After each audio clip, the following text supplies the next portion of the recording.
Let's continue to solve this particular problem. If we have this problem there, how do we go about it? Now, this problem says evaluate. This is a kind of definite integration problem because we have the lower boundary and the higher boundary, and we have something we want to integrate here. Now, basic thing to the solution. First thing first, we just have to say as it tends from 1 to 0, that's the lower boundary to the upper boundary, and we have 3 dx. So this is a very straightforward question.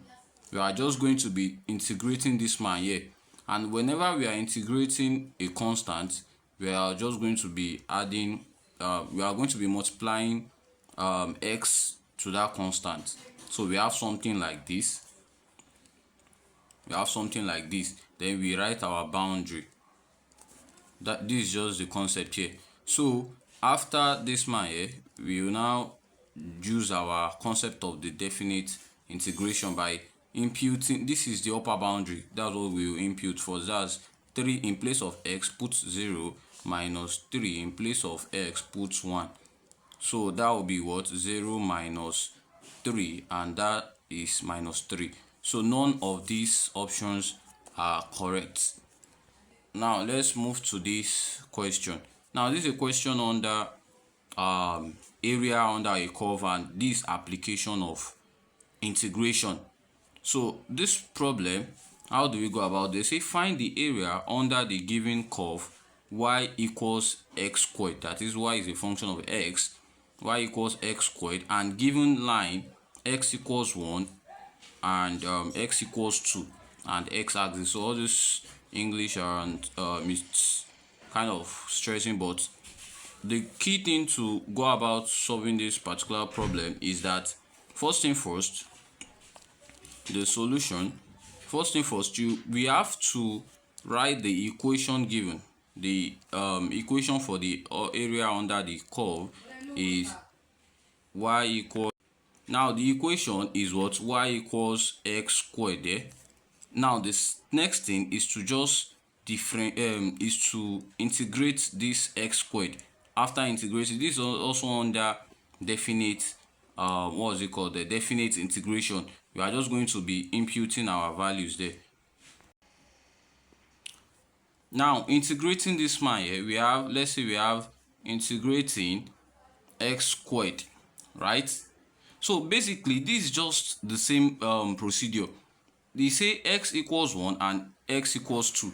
So what the one they wrote first is the lower boundary, that's 1, and the one that is here is their upper boundary. So that's just the concept. Hence, let us integrate this man here. We have x2 plus 1 divided by what is here, it is 2 plus 1. Then we have something like this. Let's put our boundary 2 and 1. So the next step is, what do we have here? It is what? X raised to power 3 over 3. Then we have 2, 1. So what we have to do here is to impute our values, and we have in place of x, if we put 2 here, we'll be having 2 cubed over 3 minus, that's for the upper boundary. Now for the lower boundary, we have 1 cube over what? 3. So from here we can say we have 8 over 3 minus 1 over 3. Now this gives us what?